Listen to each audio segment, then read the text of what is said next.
Because laughter should be shared in a theater, not on a television screen. This is what it's about. Plain and simple. Merci à tous.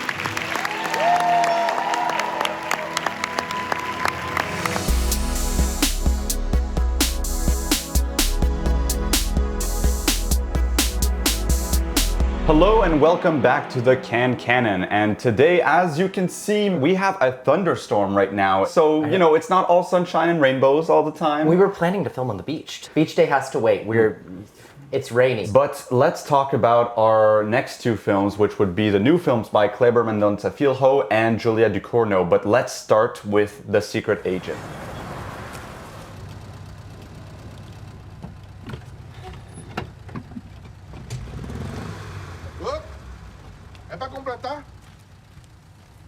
Kleber Mendonça Filho's new film is back in Cannes. This is his third time in competition after Bacurau and Aquarius. Just as a disclosure beforehand, I had maybe the worst viewing experience of The Secret Agent that I had in the entire festival. I was seated in the front row. The stage is very high and it cuts off the English subtitles. And so I spent the entire time like straining like this to read, and there were definitely moments where I relaxed a little bit too much and I didn't catch some things. I might need to rewatch this more than anything else. I feel like I would need to rewatch this film as well for different reasons. We are starting to be pretty sleep deprived. Even with films that engage you or that should be engaging throughout, there are still going to be moments here and there where you're drifting, and for me that was the second act of The Secret Agent. There's parts of the movie that I definitely missed just because of that subtitle situation, but I found overall the film to be quite confusing at times. I found it to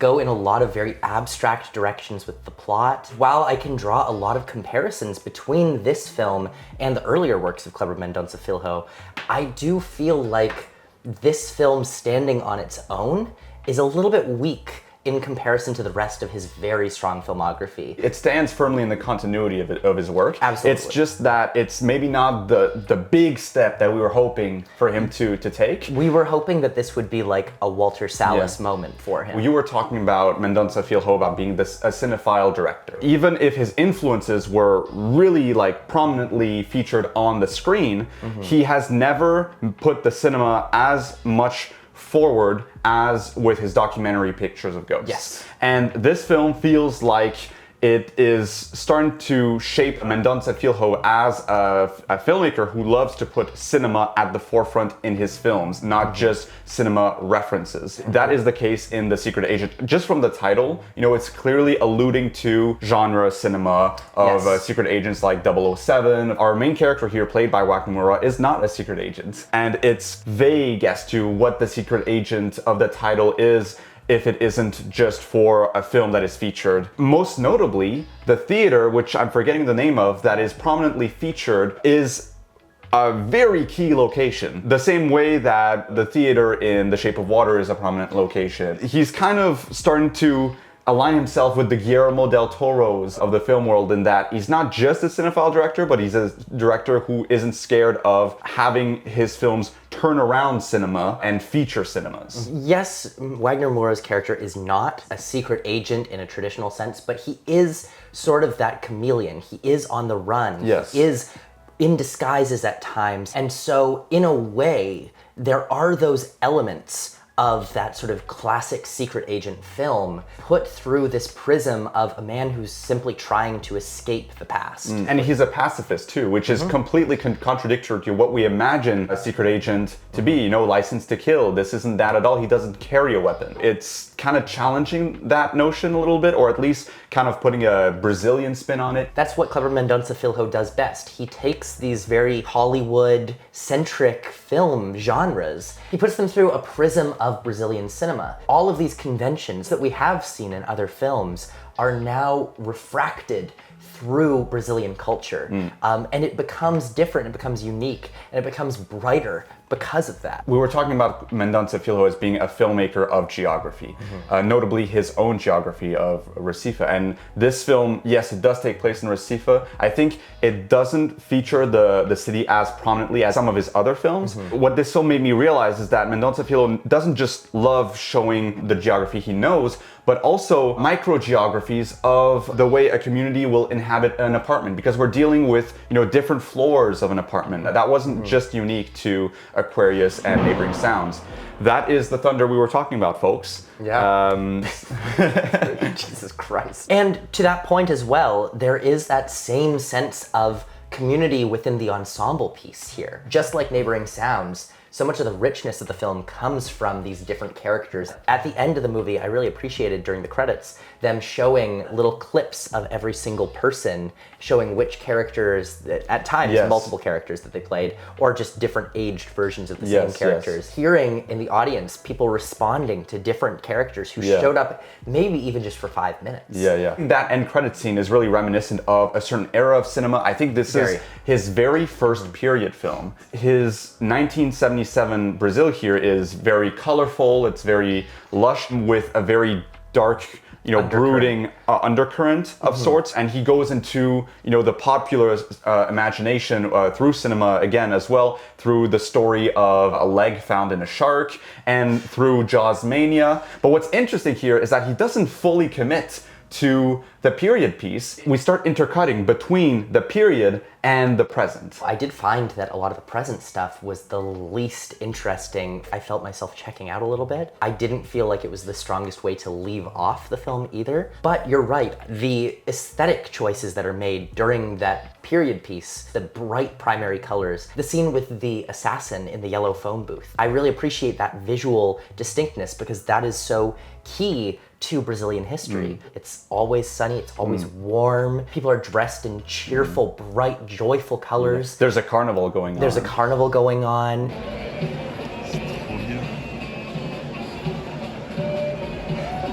At the same time, there's this undercurrent of the darkness of the politics. And yet the Brazilian people remain bright, remain positive, remain optimistic, even when these forces of darkness surround them. So overall, I think a film we would like to revisit.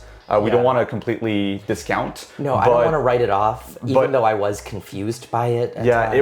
It wasn't as strong a film as I would have hoped. But again, I'm willing to give it another chance. This is just what happens when you're in a film festival like this and you're getting very little sleep. There are films that you're still going to be receptive to, and there are films that are going to be harder to be receptive to.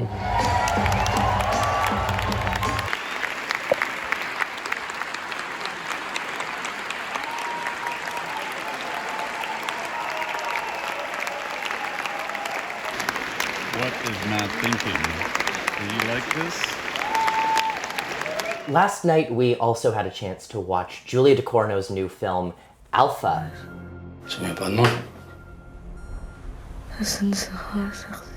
Which has inspired some, would you say, mixed reactions? We knew this was going to be a polarizing film. Even though there are a lot of commendable things about the film, this is not her strongest. No, it is very much not her strongest. Those expecting another Raw, another Titan, be very wary. This is also not a horror film. We should say that up front. There are elements of horror, there are elements of the grotesque. The body horror is still there, and there are scenes that are clearly meant to be scary. Alpha is about a 13, 14-year-old girl who, at a party one night, is given a tattoo. And when she comes home to her mother, the mom becomes extremely frightened that it's possible that she had shared a tattoo needle that was dirty, which may have passed an extremely contagious bloodborne disease over to her. As she waits for her test results to determine whether she is sick, her classmates begin to become paranoid around her and begin to ostracize her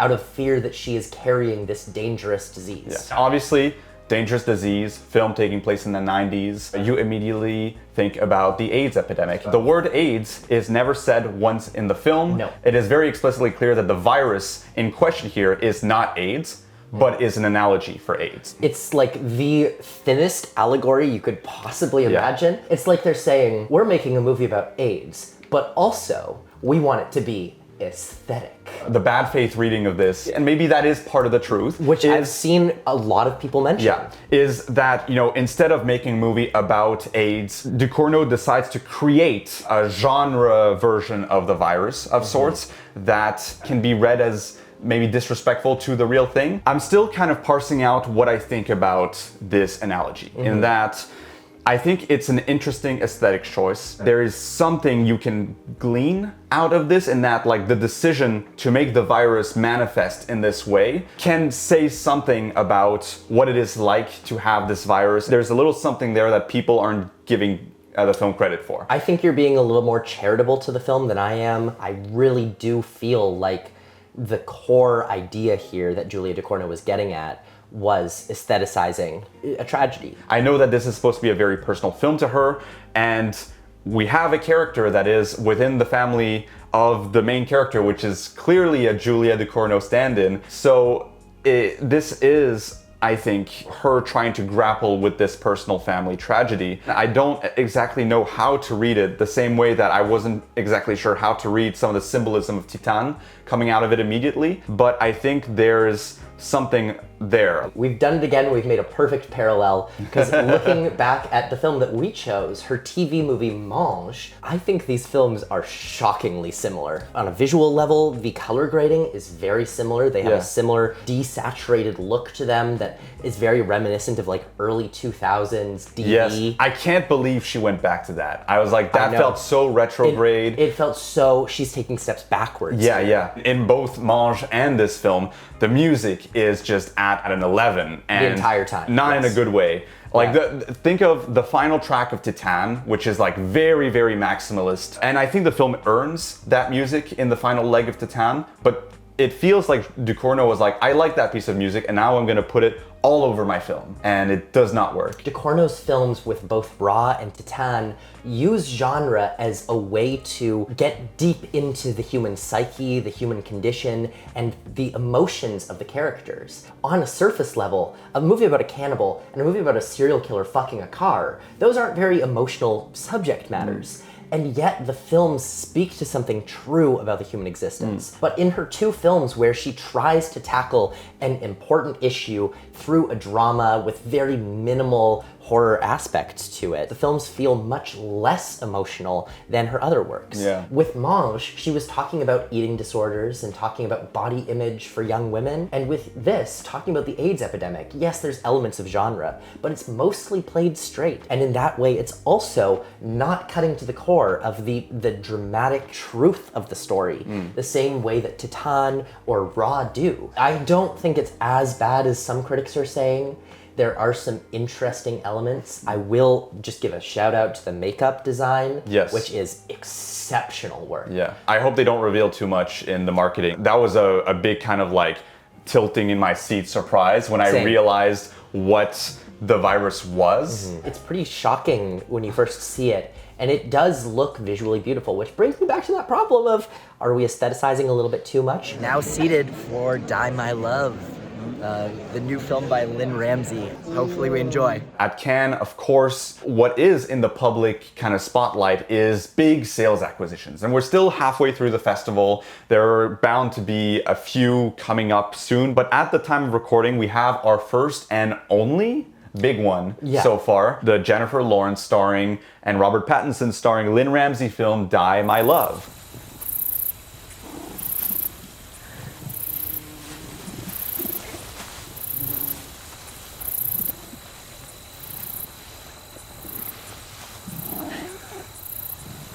Die My Love being the first acquisition makes a lot of sense. Do I think it makes sense for how much Mubi bought it for? So reportedly it was for $23 million. $23 million for Die My Love, which is a bold choice. What they're banking on clearly is the marketability of Jennifer Lawrence, Robert Pattinson, who are both exceptional in the movie. However, It's a Lynn Ramsey movie. Yes. And is a Lynn Ramsey movie worth $23 million? Is it even going to make that back? That's a gamble. Is it a film that's going to spark discussions the same way that The Substance sparked this discussions? No. I don't think this is a film that will be as big for Mubi. And Mubi acquired The Substance for $12.5 million. But the thing about that was a film that garnered that sort of word of mouth. What they're hoping for on this is that Jennifer Lawrence is enough to sell the film on her own. The gamble on this being a popular, appealing movie would be very similar to like Neon back in 2022 with Spencer starring Kristen Stewart. So I don't know, I think it's a bold call. Neither of us really have a ton to say about this movie. Yeah, I mean, I enjoyed myself. It's got a nice kind of light punk sensibility, and it moves really quickly, incredibly rapidly. It's not an accessible film, but at least it moves at a pace that it's hard for audiences to be lost in it. As a non-Lynn Ramsey fan, there was a lot that I liked quite a bit about this movie. I would say it's probably my second favorite of hers, but it's still, that's not saying a whole lot. I came for the performances are what I got. So, and I think if people go into this just wanting to see Jennifer Lawrence kill it, they're gonna be very happy.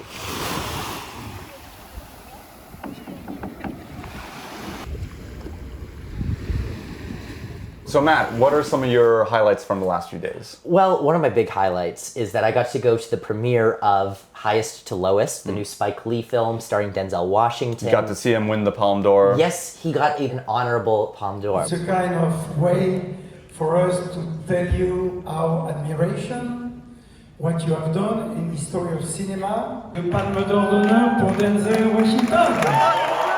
And Denzel, upon accepting the prize, he was crying. This is one of my favorite things to see, is when people that you regard as larger than life, as complete legends, when you see that moment of humility, that moment of, this means so much to me. It was a lovely evening. How is Denzel in the film? Denzel is, I would say, very good. I think he jumps between codes in a really cool way because he's playing this very savvy businessman. It's a very white-dominated industry. He's running a black-led label, and yet still his business demands him to sort of take on a very specific code, which is the white businessman. But then, as we get into the more crime aspects of this, the high and low story, you see him code switch. You see him go back to this guy who fought for his place in the Bronx. Right. So it's a very interesting dynamic because we see the two sides of Denzel. This guy from the Bronx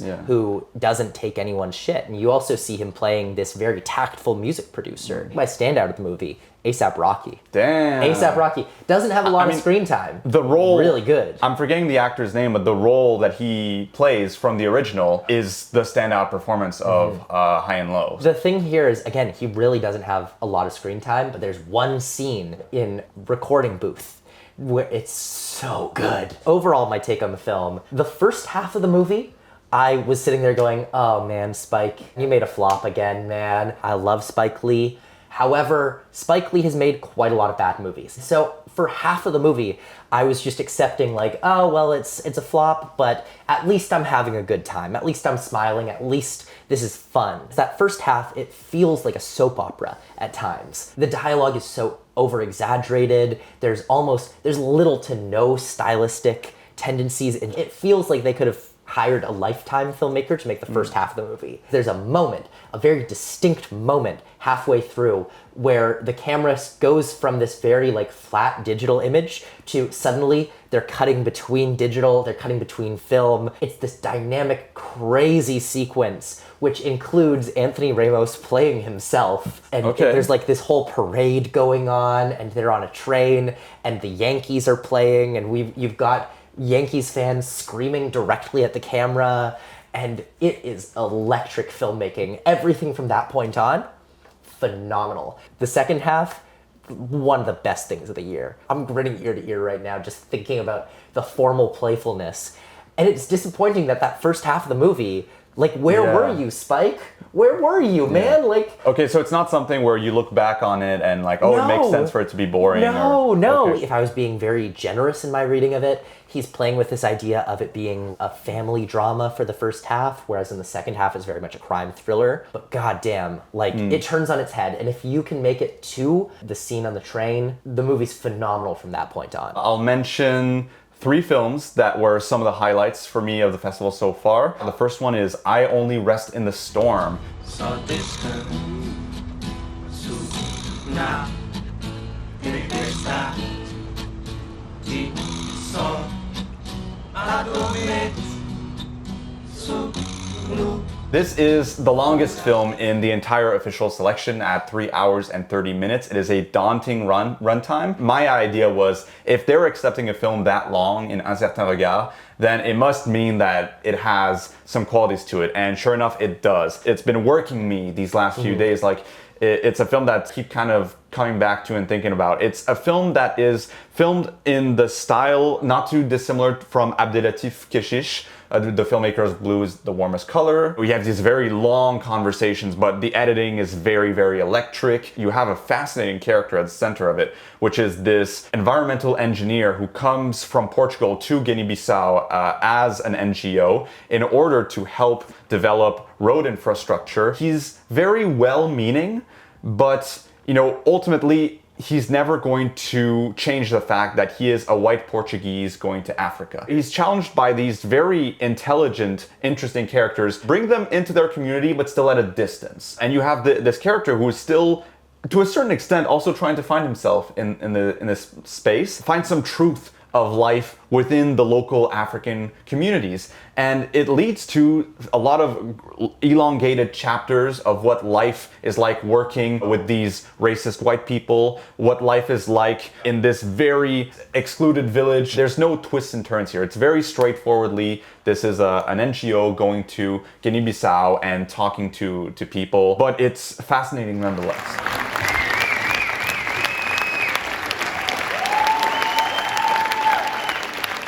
And then I also saw Un Poeta and Splitsville, which I think you're going to be seeing later today, so that's going to be maybe a subject of a future video. Those were some of my highlights, so I'm really excited to talk about them. From what you've said about them and from what I've read about them, I'm in for a treat today. Very quickly, Exit 8.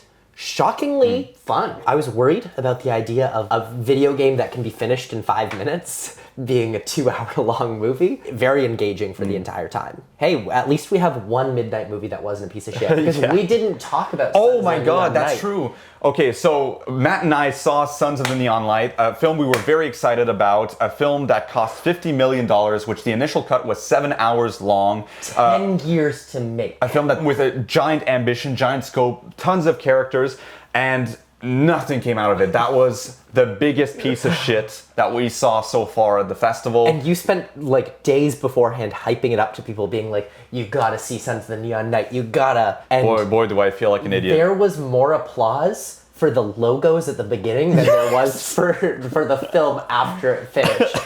Like, it was the most confused 3 a.m., like, I'm tired, let me fucking go home that I've ever seen. What a massive misfire. What a massive failure. This was just complete nonsense. There was barely any action. This was a snooze. It was just... How did they spend this much money on it? How was this accepted at the festival? Imagine devoting 10 years of your life to a project. And it feels like Netflix's The Gray Man, but with less action. That says it all. What? With that said, that's the end of our episode, ending on a low note here, but I promise you we'll have a lot of highlights in the next episode where we talk about Jafar Panahi and Joachim Trier. So do take a look and we'll see you there.